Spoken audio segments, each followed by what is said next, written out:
Este movimento se chama Slow Food. Slow Food significa, exato, esse é o símbolo deles, que é um caramujinho aí, né? Porque o caramujinho é bem lento, bem devagar, significa, ok, comer lentamente, mas significa muito mais do que isso. É um movimento que nasceu em 1987, aqui na Itália, porque eles se opunham à abertura do primeiro McDonald's aqui em Roma, perto da Praça de Espanha. Então se reuniram, falando como é que a gente vai protestar isso, além disso a comida está sem gosto, não a comida do McDonald's, a comida em geral que se comprava no supermercado. Aí eles resolveram se aliar e fundaram este movimento. As linhas básicas deste movimento fundado em 87 são que os alimentos têm que ser bons, limpos e justos. Derivado da limpeza no seguinte sentido de que os alimentos têm que ser orgânicos, sem o uso de agrotóxicos e justos, porque não deve sofrer nem o trabalhador que cultiva, muito menos os animais, né? Eles não são vegetarianos, eles são por uma cultura orgânica, né?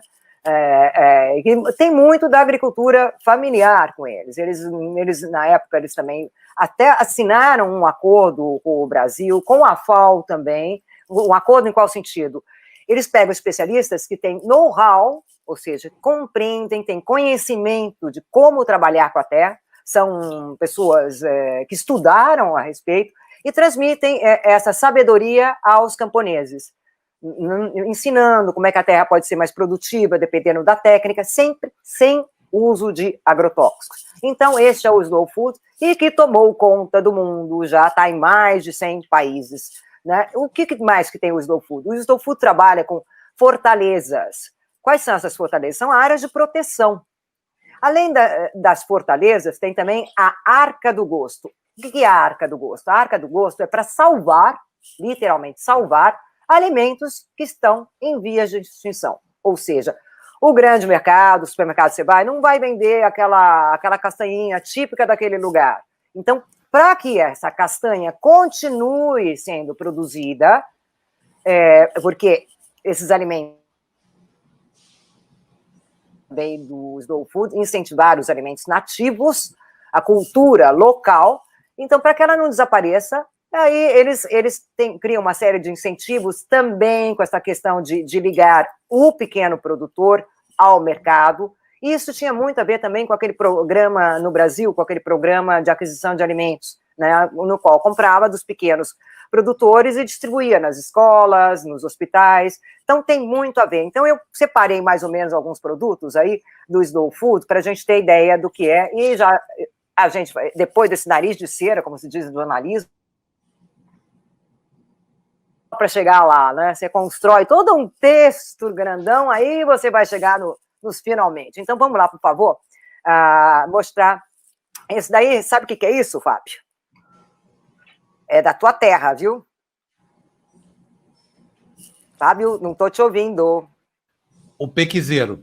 Exato! Conheço. Você conhece? De longe, dá para sentir até o cheiro daqui. Isso é uma especiaria da savana brasileira, do Cerrado, né? No norte de Minas, né? A fruta é a próxima, né? Então, isso lá em Minas Gerais é um banquete, viu? Sempre que vem porque dá no fim do ano, né? Exatamente. Quando chega esse momento aí, o pequi tá cheiroso. É uma maravilha. Eu não gosto de comer a fruta, mas eu gosto muito do tempero que ele deixa na comida, sabe? Franguinho com pequi, você põe ali, não precisa comer o pequi, mas ele impregna com esse cheiro maravilhoso. O frango. Isso aí na Europa eles ficam loucos, viu, Gina? Os europeus não conhecem esse sabor nesse cheiro. Não conhecem, eles não conhecem. Não conhecem, porque não é um produto de exportação, não é? Não é aqui no Brasil. Uma das poucas oportunidades que eu tive para experimentar, ele é meio amarguinho, né? O sabor eu não acho tão rico quanto o odor dessa, que é espetacular, né? Ele perfuma a comida, é maravilhoso. Quem nasceu em Minas Gerais, Goiás, Mato Grosso, essa coisa do Mato Grosso do Sul conhece muito bem isso aí. A gente fica debaixo da árvore, assim, esperando cair o fruto, ó. Quando vem em novembro, dezembro. Ai, que máximo, viu? A próxima é também uma fortaleza que está ameaçado de extinção, Gina? Não. Mas se não incentivar, a cultura, né, a local, se não incentivar isso daí, a não proteger as áreas, ele pode ir à extinção. Pode sim. Deixa eu contar uma historinha aqui para vocês, já que nós estamos falando de slow food aqui. A generala vai me matar, porque já são 8h23. Uma vez eu fui fazer uma reportagem em Salt Lake City, na sede dos Mormons, Vaticano dos Mormons, lá. E aí conheci o reitor da universidade, ele chama BYU, Brigham Young University, é uma boa universidade lá do meio oeste americano, e o reitor me levou para jantar na sala dele, falou, às 5 horas você esteja lá que minha mulher vai preparar um banquete caseiro lá para você. Aí cheguei na casa do sujeito, 5 da tarde em ponto, ele estava lá, a mulher não estava, ela tinha ido ao supermercado. E eu não vi nenhum movimento na cozinha. Eu falei, uai, o que está acontecendo aqui? Será que não era hoje?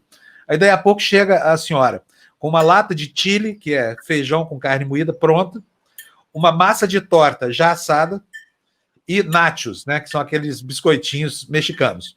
E aí botou aquilo na mesa, tava, em 5 minutos estava servido o banquete. Aí, ao final, a torta, ela trouxe também uma lata com recheio de moranga, de abóbora, e colocou ali, botou no forno, meia hora estava pronta a torta que a gente comeu na sobremesa.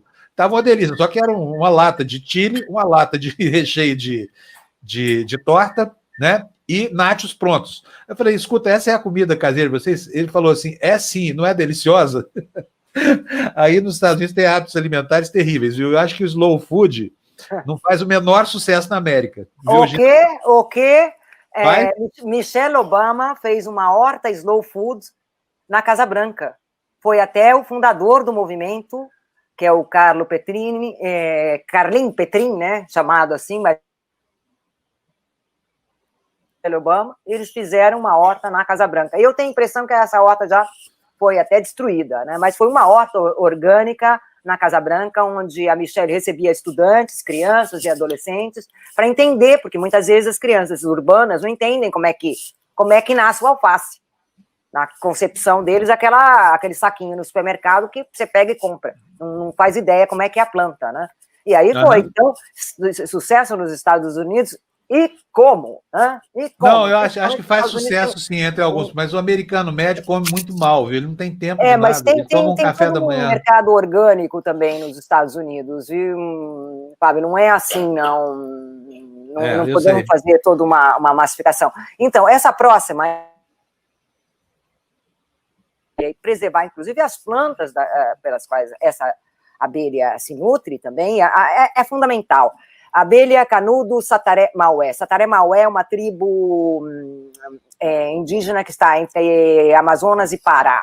Então, eles têm essa preservação também. O próximo também, por favor, sempre sataré-maué, que é o guaraná. Esse guaraná também é muito importante manter esse guaraná, principalmente para nutrir essa abelha. São mais de 300 espécies de abelha que se nutrem disso. E se a gente sabe que o dia que tem elas são fundamentais para o processo de fecundação, né? Polinização. Perdão. Não, é a mesma coisa, é fecundação dos vegetais, é polinização, não tem problema nenhum. E o próximo também é da tua terra. Opa, lá vem a farinha de mandioca aí de Minas Gerais, quer ver o que é isso aí? O baru! Puxa vida, baru é uma fruta... É uma castanha muito apreciada no sertão brasileiro. A gente faz tudo, faz remédio, faz farofa, faz tudo isso. É uma planta que está em alta aqui entre as comunidades iniciadas, né? Porque muita gente nem sabe que isso existe, viu, Gina? Pois é.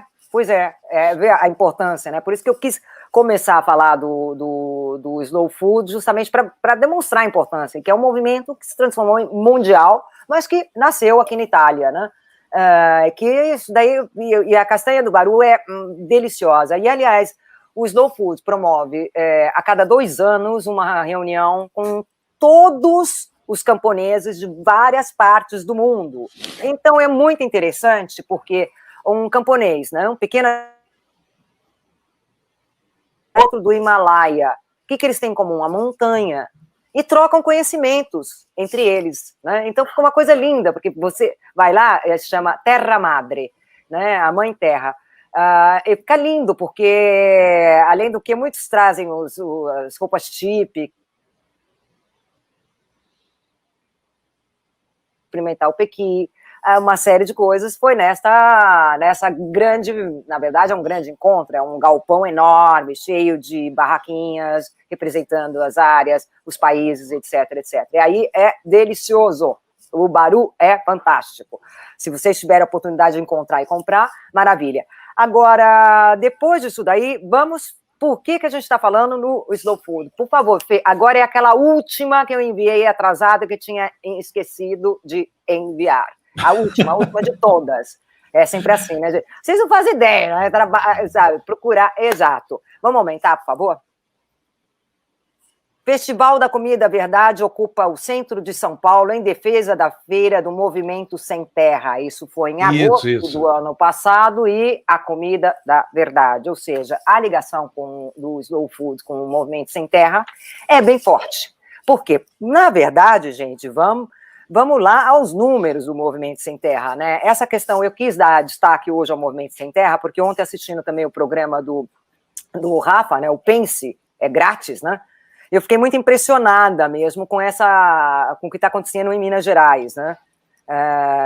Então, realmente eu quis dar um destaque. Agora, o Brasil, 70% da produção alimentar é produzida por pequenos agricultores, a chamada agricultura familiar. O agronegócio usa agrotóxicos e a agricultura familiar normalmente não usa, é uma comida orgânica. Gina, não é bem assim, tá? Não? Comida orgânica tem, mas tem produção comercial também. E é preciso distinguir uma coisa: olha, o mundo precisa de comida. E não há como produzir comida para todo mundo se não usar os fertilizantes que a gente tem hoje, ou agrotóxicos, como queira. A questão é, o Brasil virou o país mais permissivo do mundo. O mundo inteiro produz alimentos usando menos agrotóxicos que a gente tem aqui. São 200 e tantos tipos diferentes, né, que esse governo aprovou agora, abriu a porteira. Agora, a gente precisa aprender a não marginalizar o processo industrial de produção de comida, porque ele sana a fome do mundo, né? E aí temos as commodities agrícolas que o Brasil produz também. Agora, sempre uma curiosidade, o Yuval Harari, né, o autor do Sapiens e do Homo Deus e das 21 coisas para fazer no século XXI, ele anota o seguinte, que a gente teve uma mudança. Você tinha, antigamente, um paradigma malthusiano.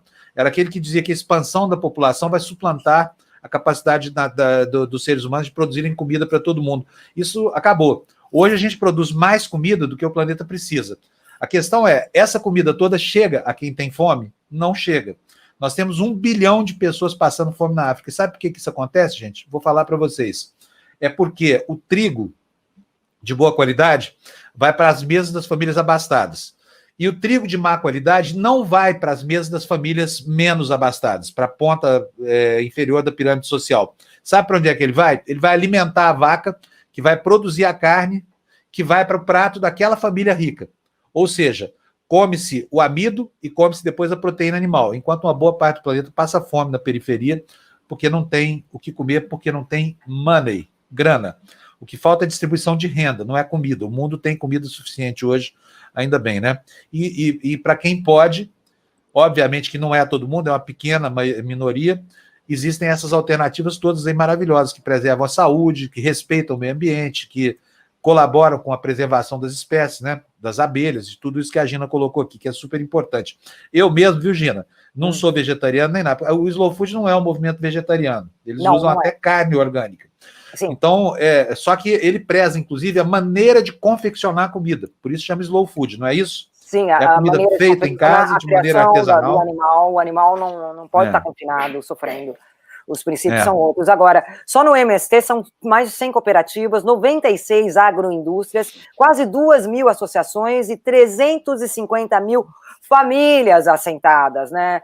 É há mais de 10 anos que o MST produz alimentos orgânicos. Então, por favor... E essa matéria que você mostrou aqui, ano passado, eles foram expulsos pelo bolsonarismo dessa feira, que fazia aqui no Parque da Água Branca de São Paulo. Exato. Quer dizer, um absurdo completo, Júnior, né? Exatamente. Não, porque não é só o Slow Food que apoia o MST, não. Vamos mostrar um vídeo de 25 de julho agora, que foi o dia do Mundial do Trabalhador Rural, né? Vamos colocar assim? Vamos colocar, por favor, é um vídeo em italiano. Vamos lá. Opa, vamos Nel ver. Brasile di Bolsonaro, dove il virus e la sua ferocia sottostimata o negata hanno mietuto vittime, incrementato la É vulnerabilità di bonita essa intere língua, hein, comunità, Gina? minando vite, lavoro, attività pubbliche, il movimento Sem Terra ha continuato a portare avanti la propria idea di riforma agraria e di condivisione, aiutando le tante, troppe famiglie in difficoltà. Un'azione che il Papa ha voluto valorizzare con un messaggio per la giornata dei lavoratori rurali, celebrata il 25 luglio scorso. Attraverso il Cardinal Cerni, sottosegretario del Dicastero per lo sviluppo umano integrale, il pontefice ha ringraziato il movimento per aver distribuito tonnellate di cibo a chi versava in condizioni disperate per le conseguenze del Covid-19. Ok, o Papa agradeceu o Movimento Sem Terra. Né? Quer dizer, não é aqueles terra, sem preconceitos, por favor. Né? O Papa mesmo agradeceu, porque eles, em primeira pessoa, produziram e distribuíram alimentos às populações mais necessitadas no Brasil, e atingidas, inclusive, pelo Covid, né? Dizer, então, essa é a TV SAT 2000, é uma televisão católica, mas é só para dizer que até o Papa agradeceu o Movimento Sem Terra. Bom, vamos lá, gente, agora, né? No mundo eu não encontrei praticamente notícias do que está acontecendo em Minas Gerais, né? Dessas pessoas, acho que são 450 famílias desalojadas, né, que colocaram fogo, essa coisa toda. Só encontrei em sites absolutamente alternativos. Por exemplo, tem esse da Catalunha. Por favor, Fê. Esse da Catalunha, já dá uma olhada só no símbolo deles, né? E além do que é antifascista, antimilitarismo e também anticapitalismo. É um site da Catalunha. Esse deu com destaque. Então, a gente anotou isso aqui hoje, porque não está em nenhum dos grandes jornais brasileiros também, sabe? Nem no mundo. É uma pena. Nem no mundo. Eu encontrei nessa imprensa alternativa mesmo, né? Como essa outra da Venezuela, que é alternativa mais ou menos, mas é uma imprensa de regime, que é a Telesur, que é a próxima. Também deu essa questão que está acontecendo em Minas Gerais. Brasil denuncia as famílias. Desalojamento de famílias. Famílias em Minas Gerais. E o próximo também diz isso, mas essa é uma coisa que eu não consegui achar a origem o próximo, por favor. A origem deste. Eu lembro, mas eu vou ter que dar uma pesquisada, porque quando eu fui pesquisar, a página que dava, tipo, contate-nos, né? Essa página saía do ar. Esse contate-nos aí, portanto, eu não consegui ver a origem, onde que é a redação dessa Web 24, eles também estão em inglês, depois de 36 horas de ação, o MST, eles colocaram fogos, gerando controvérsias, né, com o MST. Essas foram as únicas coisas que eu achei a respeito do MST. Agora, as outras, vamos dar uma corrida, gente, as outras a gente passa para Itália. Em compensação, isso é notícia na Itália e no mundo. Coronavírus. China acusa o Brasil. Isso sim, é agronegócio. Vamos lá. É verdade. Isso é irresponsabilidade dos frigoríficos brasileiros, né? Que não testaram os frangos. Imagina que se isso está assim para os mercados exteriores, imagina como é que não está aqui dentro do Brasil, hein? Para nossa sorte, ninguém come sushi de frango, né? O frango é cozido antes de ser devorado pelas pessoas, né? O que mata o vírus. Mas o contato com o material contaminado pode contaminar as mãos da pessoa, e aí começa todo o ciclo de contaminação de novo, né? Exato. E revela descuido, né? Falta de cuidado com a produção de uma commodity tão importante quanto essa carne de frango, né, Gina? Agora, essa próxima também é a Itália, que fala do Brasil. Bolsonaro pronto a violar a lei sobre o teto da despesa pública. O ministro da Economia, se ele o faz, nós vamos pedir o impeachment. Aquele braço de ferro entre Bolsonaro e Guedes, né? A Itália está dando isso hoje também. Por favor, a próxima, Fê. Olha que bonitinha essa mensagem que a gente recebeu da Mirella aí, ó. Bom dia, estou sempre aqui recebendo informações corretas, cozinhando e cuidando das plantas. Amanhã vamos para Zurique passear um pouco.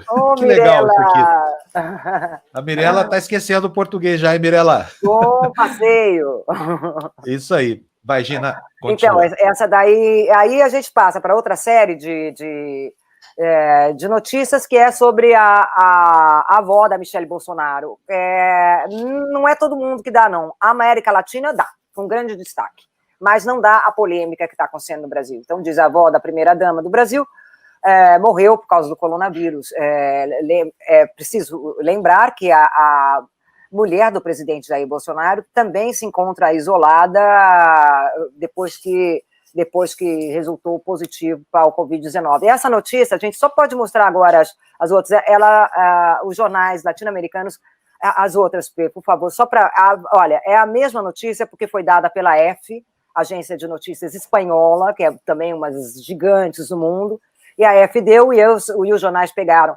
E a América Latina, eu tenho a impressão que dá bastante destaque às primeiras damas. Eu não sei se o porquê essa daí é do Paraguai, a anterior era do México, e terminamos por aqui. Quer dizer, não foi uma notícia pega por os outros jornais, Estados Unidos, Inglaterra, Alemanha, nada disso quis saber da polêmica entre dela. Né? Então, essa não foi uma notícia muito abordada, não. Em compensação, na América Latina, a América Latina deu destaque.